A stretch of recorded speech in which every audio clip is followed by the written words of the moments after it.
Quando José de Souza nasceu e foi ser batizado, o avô da criança, que tinha o nome de Manuel de Souza, ficou muito nervoso e bravo por terem dado o nome de José ao menino, dizendo em altos brados por 3 vezes: desgraçaram com o menino, desgraçaram com o menino, desgraçaram com o menino. Talvez seja a superstição sertaneja, mas há quem diga que, em razão das palavras do avô Manuel, a existência de José de Souza foi tão atribulada. Certa ocasião, em Vila Bela, vários homens estavam sentados a uma mesa de jogos de baralho, quando, em razão do mesmo jogo, surgiu forte discussão entre dois jogadores, Marçal Diniz Florentino e José de Souza, que puxou da cinta uma pistola para atirar no desafeto, sendo impedido de seu intento por José Pereira Valões. Mas, sem dúvida alguma, o fato mais marcante da vida de José de Souza foi causado devido à pretensão que tinha de casar-se com a única filha de Cassimiro Honório, chamada Melânia. Cassimiro era criminoso e mantinha em sua fazenda de nome Santo Amaro homens afeitos a lutas e que lhe tinham fidelidade. Dentre os vários elementos que serviram, os mais famosos pela valentia e coragem foram José Vidal e Marculino, também chamado por Marcula, os Rajados, o Negro Ananias e Crispim.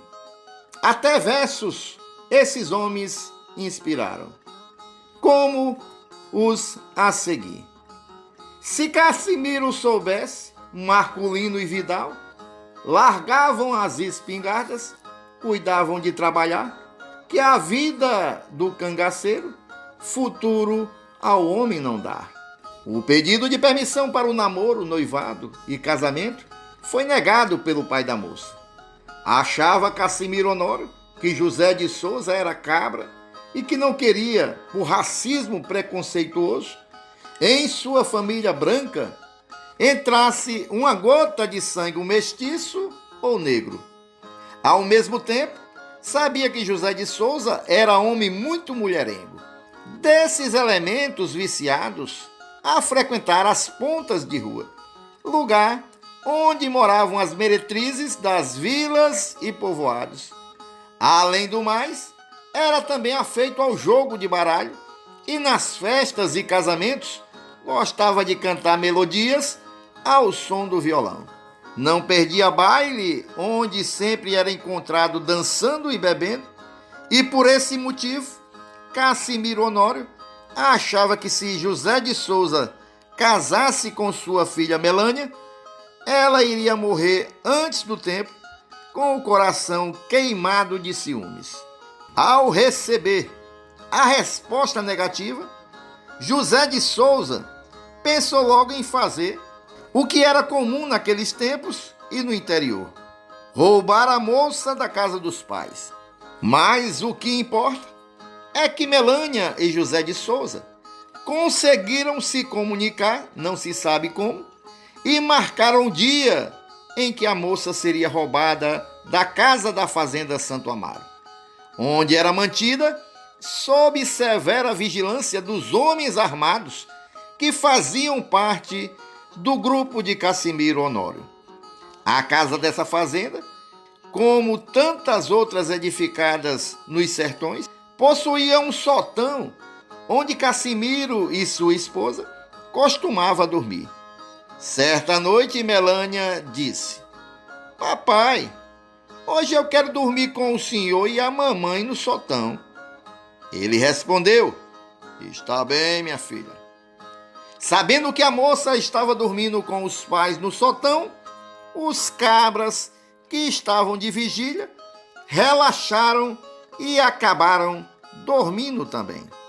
Lá pelas tantas da noite, Melânia desceu da rede em que dormia e, descalça para não fazer barulho, carregando nas mãos os chinelos, desceu pé ante pé os degraus da escada que ia do sótão ao andar térreo. Cuidadosamente passou pelos guardas que estavam no mais profundo sono e saiu pela porta da cozinha, indo encontrar-se com José de Souza, que, acompanhado por alguns amigos, a esperava nas imediações, conforme haviam marcado através da pessoa que servia de mensageiro.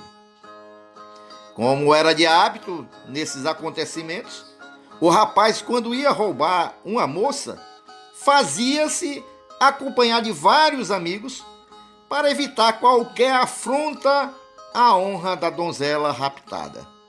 E ao roubá-la, geralmente a depositava, até a marcação do casamento e a consequente autorização do pai da jovem em casa de pessoa benquista, poderosa política e economicamente de renome social na região. Foi o que aconteceu também desta vez. José de Souza deixou a jovem Melânia na casa do coronel Antônio Pereira, proprietário da fazenda Pitombeira, onde chegou no dia seguinte com seus acompanhantes. O coronel Antônio Pereira era chefe político da família Pereira por esse tempo, visto que seu pai, o barão de Pajeú, havia falecido em 20 de janeiro de 1901, e ele fora escolhido como representante do clã. José de Souza foi bem recebido, assim como os que o acompanhavam, e deixando Melânia sob a custódia do coronel, retirou-se para cuidar do enxoval e outros preparativos necessários ao casório que julgava inevitável. O povo da região comentava: desta vez, o Zé de Souza casa mesmo. A moça está na casa do coronel Antônio Pereira e ninguém tira ela de lá. A moça só sai da fazenda, se Deus quiser, ou então casada com o Zé de Souza.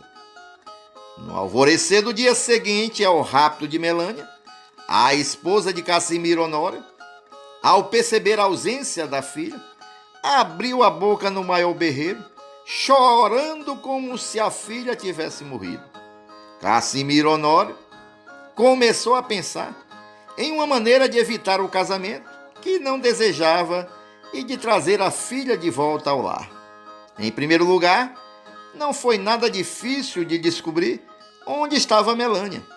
Após saber onde a mesma se encontrava, Cassimiro tratou de escrever uma carta ao coronel Antônio Pereira, missiva essa que foi entregue em mãos por um portador especial. Na carta, Cassimiro era todo amabilidade e explicava as razões por que não desejava o casamento de sua filha com José de Souza e que pretendia vê-la em matrimônio com outro rapaz. O coronel quebrou a confiança que José de Souza lhe tinha depositado e mandou, através do portador da carta, um recado a Cassimiro Honório dizendo que no dia tal, em lugar determinado, devolveria Melânia a seu genitor. Ao receber tal resposta da boca de seu mensageiro, Cassimiro ficou muito satisfeito. Quem fez feio e ficou mal perante o povo foi o coronel, por ter traído a confiança nele depositada. Para receber de volta a sua filha, Cassimiro deu ordem para que os seus 3 melhores cavalos fossem lavados todos os dias e recebessem uma farta ração de milho. Cassimiro tinha toda a confiança em que o coronel Antônio Pereira cumpriria com a sua promessa de lhe devolver a filha. Queria a todo custo mostrar a José de Souza que sua opinião prevalecia sobre a vontade do outro.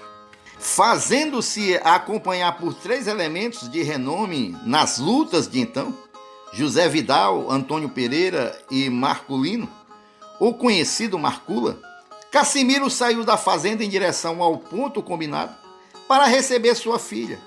Esse lugar ficava às margens arenosas do rio Pajeú, ali pertinho da cidade de Vila Bela, na qual ele e seus acompanhantes não poderiam entrar em razão de terem contas a ajustar com a lei. E se o fizessem, estariam desmoralizando o comandante do destacamento policial, o subdelegado e outras autoridades. Por essa razão, Cassimiro resolveu fazer uma estadia na Fazenda Pedreira, propriedade de Saturnino Alves de Barros, onde permaneceu até a data pré-estabelecida para receber a Melânia. Existia uma razão para ficar ali na Fazenda Pedreira. O dono da mesma, Saturnino, era casado com sua irmã Alexandrina. Desse casamento nasceu José Alves de Barros, mais conhecido por José Saturnino, o homem que teve as primeiras desavenças com a família Ferreira, surgindo dessas lutas o famoso Lampião, que causara tantas mortes e tragédias no sertão de vários estados nordestinos. Cassimiro Honório era, portanto, tio de José Saturnino, e provando que o tempo é o melhor remédio, esse último uniu-se a um sobrinho de José de Souza para perseguirem Lampião, esquecendo as lutas do tio para tentar eliminar o inimigo comum. Enquanto Cassimiro e seus companheiros gozavam da hospitalidade de Saturnino, vejam como agia o coronel Antônio Adrelino Pereira. Para cumprir com o trato de devolver a moça ao pai, o coronel resolveu que a melhor ocasião seria durante as festas da padroeira de Vila Bela. Dizia então o coronel à sua pretensa protegida: "Senhorita Melânia, eu quero ter o prazer de vê-la na cidade, junto com a minha esposa e filhas, assistindo à festa de Nossa Senhora da Penha." A jovem, sem saber que uma armadilha estava sendo preparada, dizia: "Pois está muito bem, coronel." Em certo dia, viajaram todos a cavalo para assistirem às festividades em Vila Bela, onde o coronel possuía uma casa grande, tipo sobrado. As 4 filhas do coronel, Verônica, Rosa, Idelídia, Laura, e os 3 filhos, Francisco, Belém e Adrelino, faziam parte da comitiva. Dentro da cidade, os 3 rapazes ficavam correndo em ótimos cavalos, com boas selas, enfeitados com fitas coloridas, fazendo das ruas um hipódromo sertanejo. Certa tarde, o coronel, a esposa e as filhas saíram com Melânia a pé para passearem até as margens do rio Pajeú. E ali, em um ponto pré-determinado, encontraram-se com Cassimiro Honório e seus companheiros, devolvendo nesse instante a filha ao seu pai. A jovem, alçada à garupa do cavalo alazão de Cassimiro, com auxílio do próprio coronel, que colocou a mão debaixo do sapato de Melânia, que viajou para a fazenda Santa Amaro junto com o pai. O resultado desse episódio não demorou a surgir. José de Souza, julgando-se traído pelo coronel, tornou-se inimigo da família Pereira e de Cassimiro Honório. Por esse tempo, ocorreu o assassinato do coronel Manuel Pereira Jacobina, vulgo Padre Pereira, pelo fato dele ter estudado em seminário. E recrudesceu a questão entre os Pereiras e os Carvalhos. Vai daí que José de Souza foi chefiar os cabras de Cirílio Bernardino de Carvalho. Uma certa tarde de sol, João Alves de Matos, montado no cavalo voador, surgiu a pleno galope da fazenda Boa Esperança e, riscando o animal no terreiro da casa, saltou gritando: "Meu sogro Neco Maranhão, se preparem, porque o meu tio Cirilo Bernardino vem lhe cercar."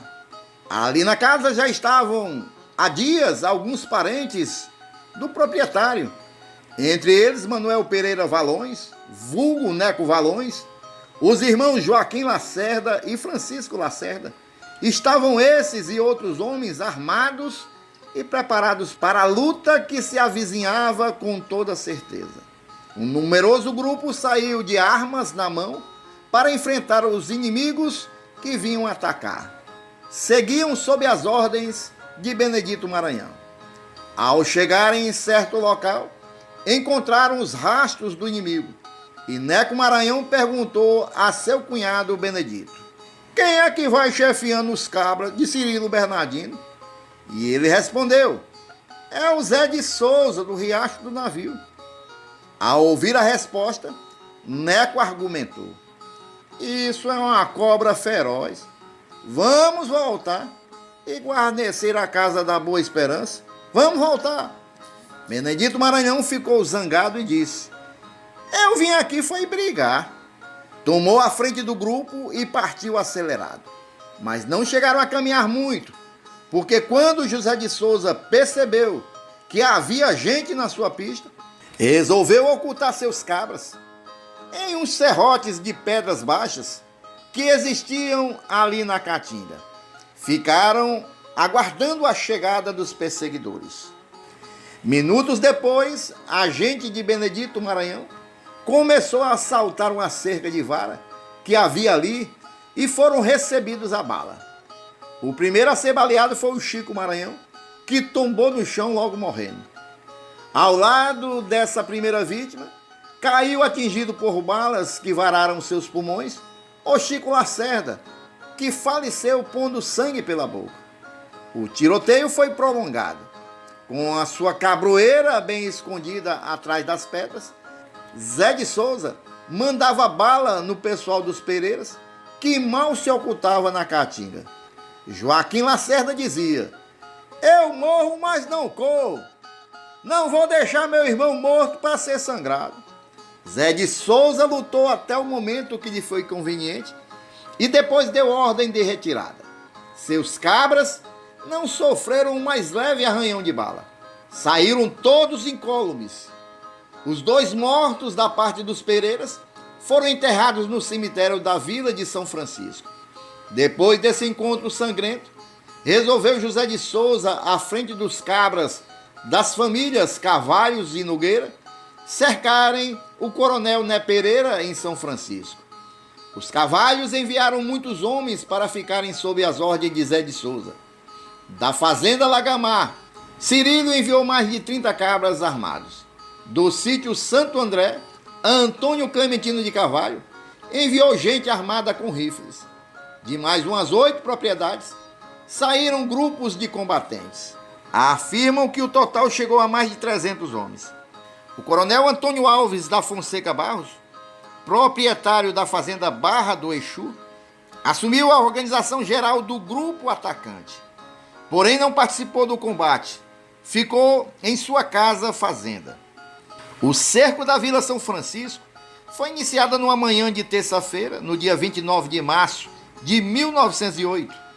Dentro da vila, a quase totalidade dos habitantes faziam parte da família Pereira. Porém, aptos e habilitados a lutar, eram somente 29 homens. Alguns outros andaram dando uns tiros, porém sem nenhuma eficácia bélica. Senhor Pereira, que na época era um jovem de 12 anos, também participou desse combate, dando alguns tiros em direção aos atacantes. Em certo momento, ele deu um tiro em direção ao cabra dos piranhas, que saiu correndo assustado. O choque do tiro foi tão forte que o jovem atirador foi jogado ao chão e levou muitas reprimendas dos presentes. Esse cerco durou até quinta-feira, às 13 horas, e que por todo esse tempo, tanto de dia quanto de noite, o tiroteio não esmoreceu um minuto sequer. Zé de Souza gritava provocando: balança, balança, balança o bornal pro jegue vir. Sabes que vai morrer sangrado, né, Pereira? Ao que o outro respondia: quem morre sangrado é porco. Cuidado com a pipoca, ela vai virar fubá. Só não foram todos mortos porque na quarta-feira, o coronel Manuel Pereira Lins, o seu né da Carnaúba, chegou com 40 homens lá pelas 15 horas e tentou abrir o cerco. Não conseguindo, porém, e recuou, aguardando o pessoal de Adrelino Pereira, filho do barão de Pajeú, que chegou 2 horas depois. Unidos, conseguiram quebrar o cerco e entraram na vila. Com a chegada desse reforço, o pessoal dos Carvalho, comandados por José de Souza, recuou para o serrote de pedra, existente ali próximo, de onde se retiraram no dia seguinte. Para falar a verdade, essa saída do teatro, onde se feriu, o combate não aconteceu porque José de Souza ou seus combatentes fossem covardes ou medrosos. Não, de forma nenhuma. Para se ter uma ideia de como era composto esse avultado grupo guerreiro, basta dizer que entre a gente do Lagamar estavam 2 irmãos, o Pedro Pastora e o Antônio Novo, uns mulatos terríveis na arte da guerrilha. Dentre os que foram enviados por Antônio Clementino de Carvalho, sobressaíam-se o Vitorino Farias, o Mouco e o Calango, 3 feras do sertão. Os enviados por outros fazendeiros eram também gente da mesma estipe, valentes, lutadores, corajosos e atrevidos. Quando terminaram o cerco de São Francisco, todos seguiram para a fazenda Lagamar, onde permaneceram alguns dias à disposição de Cirilo Bernardino para qualquer imprevisto que surgisse. Na viagem da vila de São Francisco para a propriedade de Cirilo, o bando passou pela fazenda Jacaré. Na beira do caminho, pastavam algumas cabras, uma das quais levantou a cabeça ao ver a numerosa cavalgada que passava. O animal olhou naquele momento para o cavaleiro, que estava mais próximo, que era o cangaceiro de vulgo Calango. Esse levou o rifle ao ombro e atirou entre os olhos do animal, matando-o. O dono do caprino, Manuel Cassimiro, não teve como reclamar, face ao número elevado de elementos ferozes. Baixou a cabeça e aproveitou a carne do animal, que era novo e gordo. Ao chegarem na fazenda Barra do Exu, o coronel Antônio Alves da Fonseca Barros perguntou: "Então, Zé de Souza, vocês correram de lá?" Ao que o outro respondeu ofendido: "É verdade, coronel, mas os Pereira não manda. Vai." O José de Souza resolveu então que era melhor dirigir todo o seu ódio ao seu inimigo maior, Cassimiro Honório, e assim o fez. Atacou por várias vezes a fazenda Santo Amaro, colocando seu proprietário e os que o defendiam sob cerco. Brigavam atirando e ofendendo-se. Durante um dos combates, José de Souza apelidou o adversário por Jegue de Santo Amaro. Em um dos ataques que teve que enfrentar, Cassimiro acabou reconhecendo o valor e a coragem daquele que não aceitava por ser seu genro. No mais aceso do tiroteio, gritou por várias vezes: "Zé de Souza! Ô Zé de Souza! Eu agora estou ciente que Zé de Souza sois macho, bem macho. Se eu soubesse que tu era tão valente, eu tinha deixado tu casar com a minha menina." Ao que o outro respondeu: "Jegue, tu me conhece desde o berço. Tu bem sabe que eu sou homem." Mas não era só o José de Souza que atacava. Casimiro e os seus também faziam suas investidas contra os inimigos. A fazenda de São Gonçalo, município de Floresta do Navio, foi palco do derradeiro combate entre os 2 valentes inimigos. Cassimiro não participou deste ataque, e quem chefiou a investida foi 2 homens de sua inteira confiança: Antônio Pereira e Antônio Matilde, os acusados que cercaram José de Souza numa Semana Santa. Era um tempo de muita chuva e de dentro de casa não podia sair ninguém, porque senão seria morto pelos que faziam um cerco. Havia uma criança nova que começou a chorar de fome, e os homens de Cassimiro deixaram então que 2 mulheres saíssem uma vez ao dia com uma garrafa para pegar leite de cabra para alimentar os inocentes que, sem querer, eram mais uma vítima da luta. Logo no primeiro dia do cerco, acabou a água que havia na casa. Para que não passassem sede, Zé de Souza deu um tiro em uma telha e pelo furo começou a cair um filete d'água, que era recolhida em uma vasilha e dessa água todos bebiam. Por uma semana, a luta continuou. Era quase que um ritual. Tiros de parte a parte, durante todo o tempo em que havia luz natural. De manhã, as duas mulheres saíam para irem ao chiqueiro dos caprinos para esgotar o leite de uma cabra leiteira, para com este leite alimentarem as crianças. É interessante que as mulheres chegaram a provocar os atacantes dizendo: vocês não vão conseguir nada com Zé de Souza. Ele tanto tem gente valente com ele, com muita munição, e só não veio conversar de perto com vocês, a faca, porque está esperando uma retaguarda. Vocês se preparem. Ao que os homens de Cassimiro responderam: vão embora logo, mulher. Vocês não entendem nada. O cerco não afrouxava e também os homens de Zé de Souza não conseguiram varar o círculo de balas que se estabeleceram em torno da casa. O que ia acabar pesando no resultado da luta seria a falta de alimento dentro da casa de Zé de Souza. Mas foi de um amigo inesperado que chegou o socorro aos sitiados. O major Valgueiro, de Floresta do Navio, disse: é um desaforo, um cabra morrer nas minhas barbas, sem eu fazer nada. Reuniu um numeroso grupo de homens armados, de rifles e bacamartes, e colocou a comandá-los Francisco de Sá Novaes, mais conhecido como Chico Quincas, que partiram rumo à Fazenda São Gonçalo, onde acontecia o combate.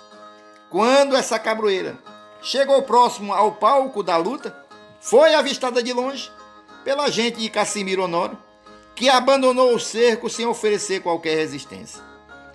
O homem que comandou o grupo Salvador, Chico Quincas, era branco e com mais de 30 anos. E depois desses acontecimentos, faleceu no posto de sargento reformado da Brigada Militar do Estado de Pernambuco. José de Souza, livre do inimigo, casou-se e foi morar com a esposa, que era uma branca muito bonita, na vila conhecida pelo nome de São Caetano da Raposa. Nesse lugar, havia uma estação ferroviária, servindo a estrada de ferro que ia de Recife ao sertão.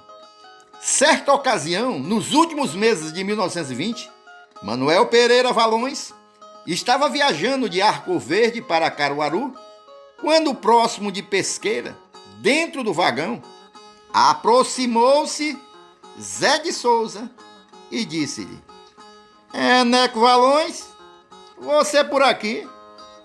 Agora nós vamos ficar de bem, vamos esquecer o passado.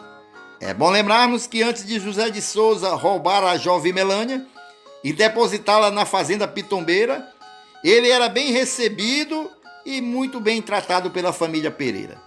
Ficou inimigo em razão da traição do coronel Antônio Pereira. Quando das lutas de José de Souza contra os Pereiras, o Neco Valões chegou a participar de 2 combates, o de São Francisco e o da Fazenda Boa Esperança. Portanto, esse desejo de aproximação de Zé de Souza e o imediato aceite de Neco Valões foi uma prova de que o melhor remédio para curar desavenças é a paz e a concordância. Conversaram bastante. Neco Valões acabou sendo hóspede por 3 dias do antigo inimigo. O antigo lutador, valente chefe de cabras, aposentara-se dos combates sangrentos, das emboscadas engenhosas e mortíferas.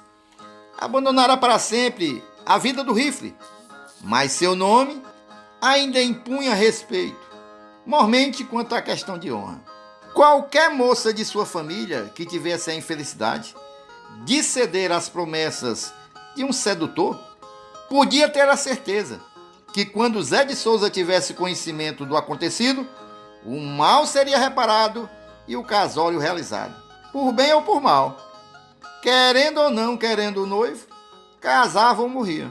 Quando estava residindo em São Caetano da Raposa, já alheio às questões de lutas e combates do passado, Zé de Souza foi informado que um rapaz da família dos Liberatos havia engravidado uma sua sobrinha. O sedutor, um tal de José Liberato, residia em Betânia e foi para esse lugar que se dirigiu Zé de Souza. Quando ali chegou, procurou logo o Casanova Caboclo e entraram em entendimentos. Conversa vai, conversa vem, e acabou conseguindo a promessa de que o moço repararia o mal que havia feito à sua sobrinha. Tudo acertado entre os dois homens. Zé de Souza despediu-se e foi se retirando, quando traiçoeiramente o moço sacou de uma pistola Mouse e disparou 2 tiros nas costas de Zé de Souza. Ao ser atingido em cima dos pulmões pelas balas, foi indo e falou: risquem um fósforo e acendam uma vela, que o bandido me matou. No mesmo lugar que caiu, ele morreu. Foi só questão de alguns minutos. A filha mais velha de Zé de Souza, América, casou-se no ano de 1926 com Gumecino Saraiva da Silva. Esse nome, porém, era falso.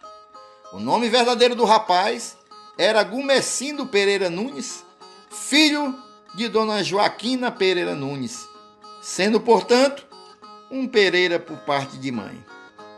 Qual foi o motivo que levou o jovem Gumecino a alterar seus documentos e seu nome?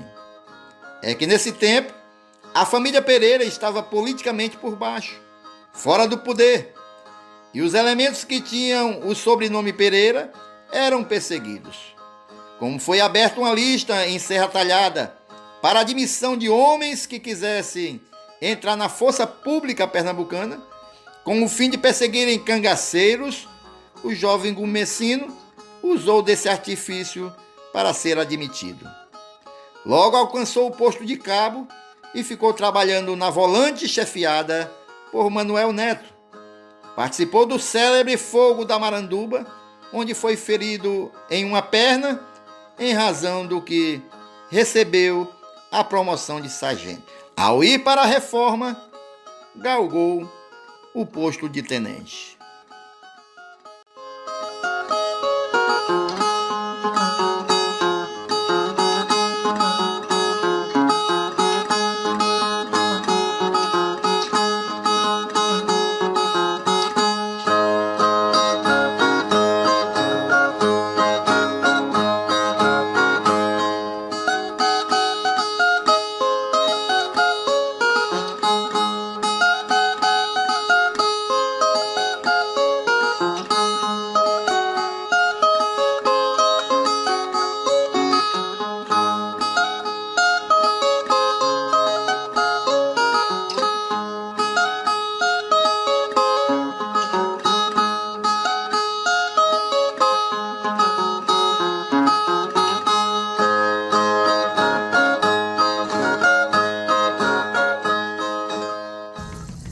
Olá, amigos do canal Nas Pegadas da História. Venho aqui mais uma vez para agradecer pelo apoio de todos ao nosso canal e também lhe pedir, se você ainda não é inscrito no nosso canal, por favor se inscreva, acione o sininho para que você receba as notificações do YouTube e também compartilhe os vídeos que aqui são postados.